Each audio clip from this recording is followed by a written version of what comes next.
Halo guys, kembali lagi bersama saya Aju di channel Azunen Review. Setelah kita menunggu lama, akhirnya Jihan season ketiga kembali hadir. Jadi tanpa berlama-lama, part pertama season ketiga, mari kita mulai. Saat ini, terlihat jika saya sedang menghadapi ayahnya, Sword King. Bahkan bukan hanya itu saja, Diego telah terkapar tak sadarkan diri. Namun di saat Sword King terus mendekati saya tanpa keraguan, dengan segera Im Gayong yang bersama Akari langsung menerjang ke arahnya. Tapi pada akhirnya mereka berdua dapat ditumbangkan dengan mudah.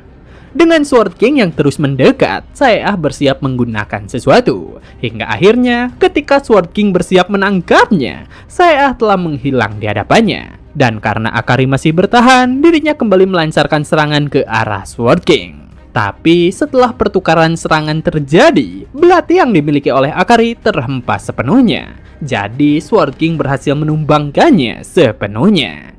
Tapi di saat itu jugalah, saya yang sebelumnya menggunakan jubah Void, ia telah kembali dengan tembakan 3 anak panah miliknya. Di mana dengan target yang terbuka lebar, akhirnya ledakan keras terjadi di area tersebut.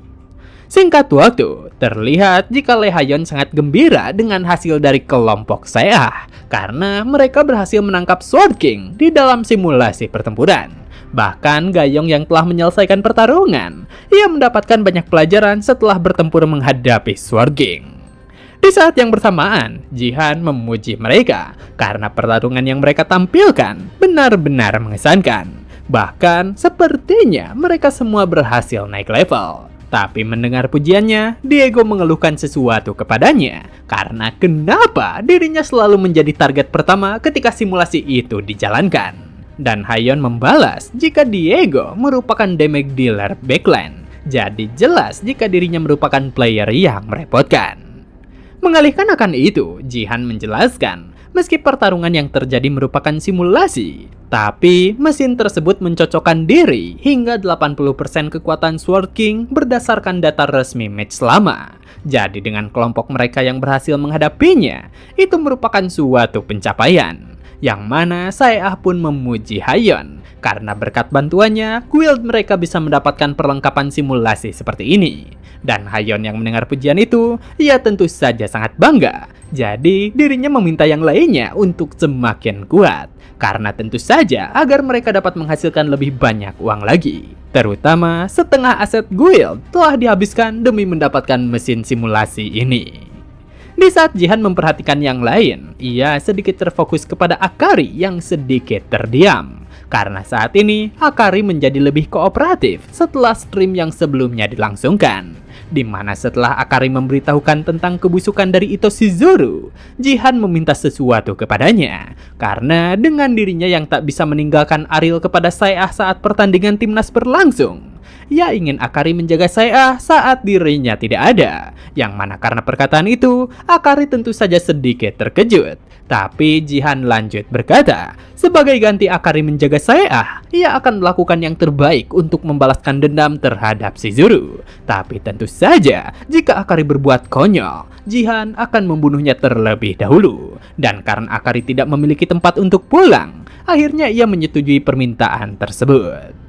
Melihat percakapan antara Akari dan saya saat ini, Jihan memahami jika mereka sedikit canggung. Tapi sepertinya dengan berjalannya waktu, hubungan mereka pasti akan semakin membaik.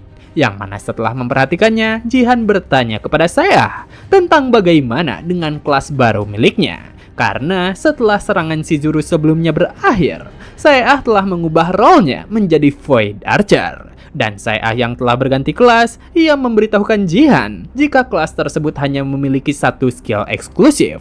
Tapi kelas tersebut sangat kuat, di mana tentang skill Void Archer, itu menembakkan anak panah yang tak kasat mata bagi orang lain.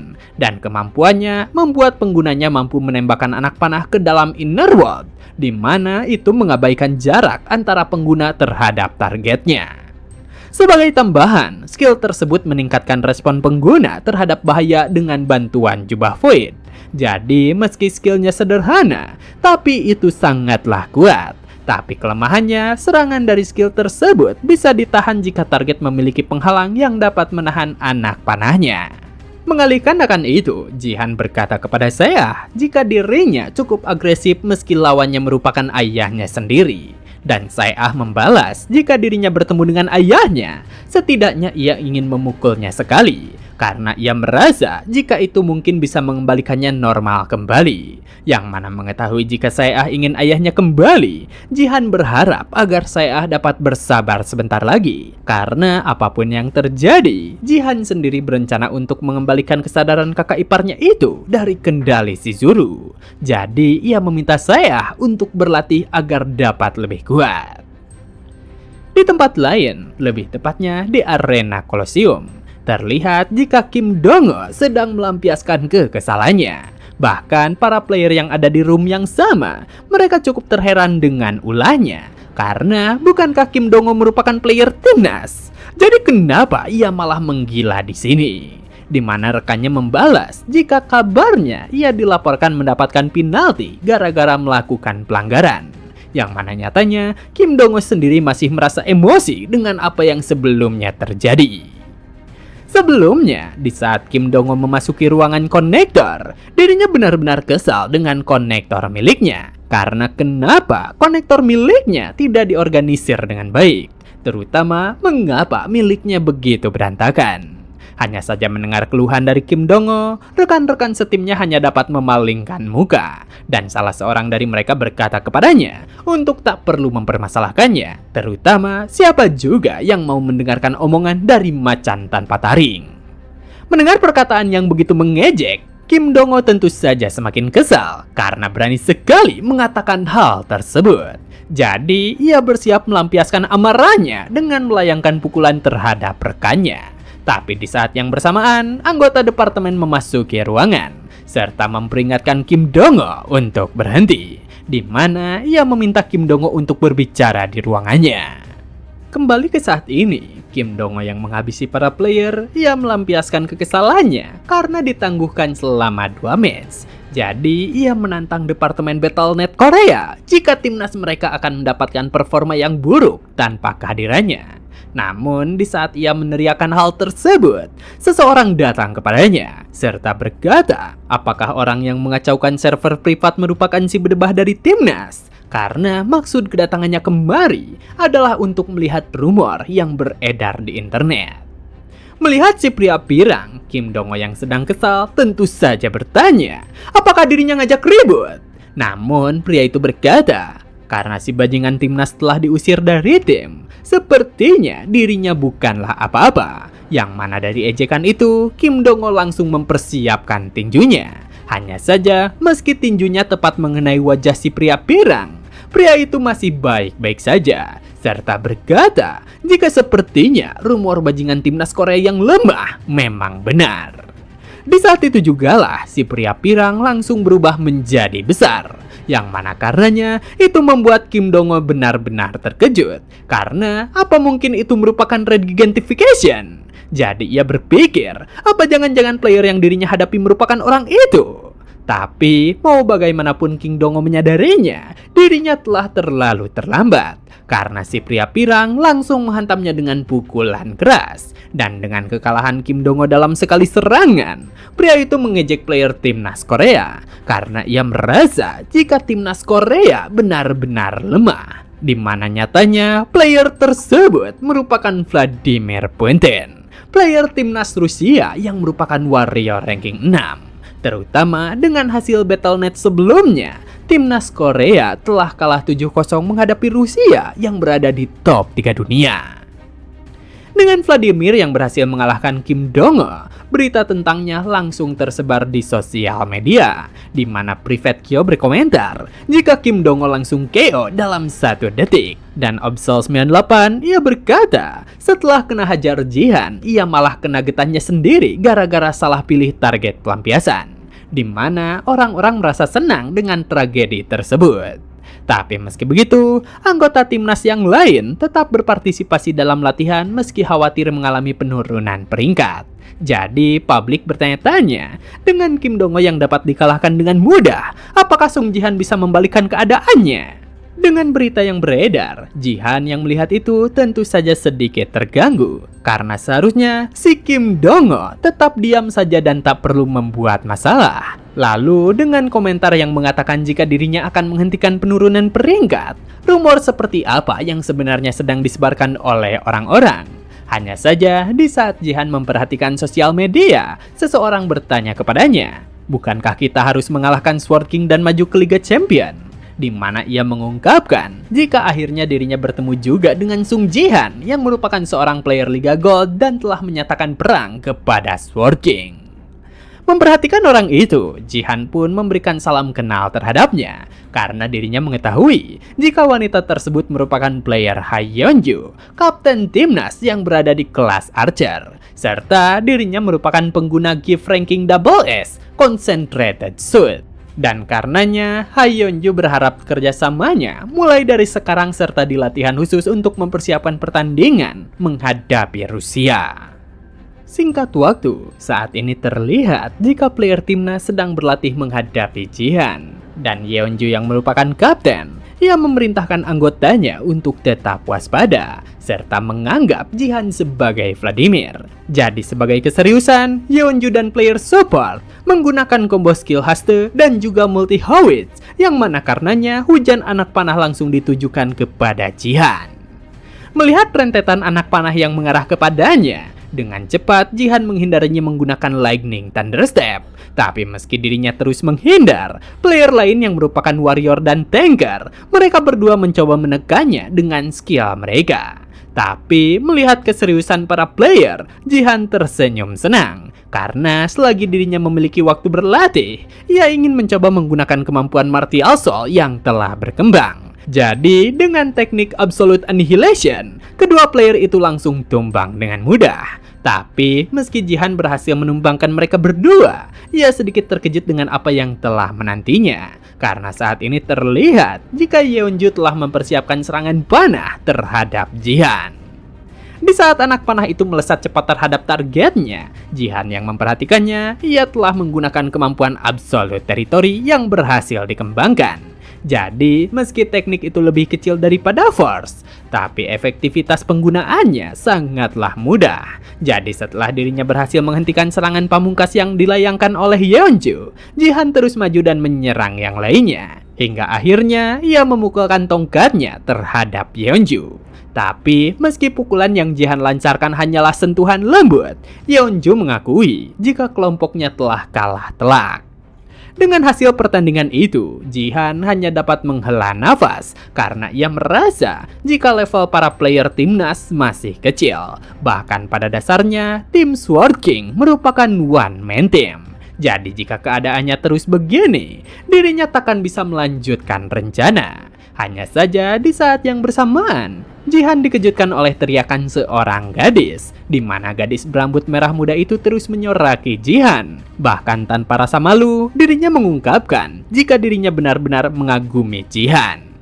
Melihat kehadirannya, Yeonju langsung memarahinya, karena gadis berambut merah muda itu merupakan Hayuri adiknya. Bahkan ia bertanya, apakah menunggu di luar merupakan hal yang sulit? Tapi Yuri membalas jika dirinya ingin melihatnya dari dekat. Sedangkan Jihan yang mengenal tentang Yuri, ia sedikit penasaran. Karena bukankah gadis itu tergolong gadis populer? Jadi kenapa dirinya bisa ada di sini? Dan Yuri pun ia langsung memperkenalkan diri kepada Jihan. Jika dirinya merupakan wakil manajer dari fans klub Jihan, The First. Serta ia juga bekerja sebagai penyanyi. Mendengar perkenalannya, Jihan yang masih cukup terheran bertanya kepadanya apakah dirinya merupakan penggemarnya. Dan Yuri dengan semangat membenarkan hal tersebut, serta menjelaskan jika dirinya tidak sanggup untuk terus menonton melalui streaming. Jadi ia menggunakan koneksinya untuk bertemu dengan Jihan secara langsung. Sampai-sampai karenanya, Yeonju sedikit tak berdaya terhadap adiknya itu. Bahkan ia merasa malu akan tindakannya. Jadi atas hal itu, Yeonju menyuruh Yuri untuk segera mengambil foto bersama terhadap idolanya.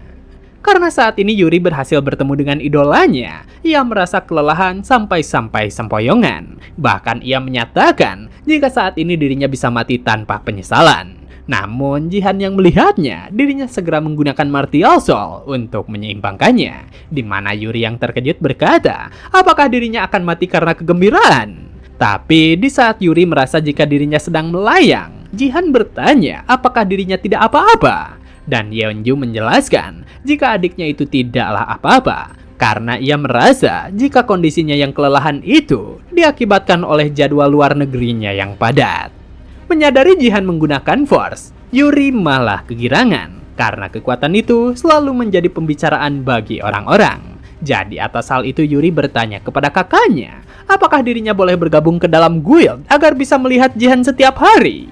Tapi Yeonju membalas tentang guild mana yang mau menerima orang dengan gift ranking C sepertinya. Jadi dengan usaha yang adiknya itu curahkan di setiap pekerjaannya, seharusnya ia merasa lebih bersyukur. Tapi tetap Yuri malah ingin bergabung ke dalam guild daripada bekerja.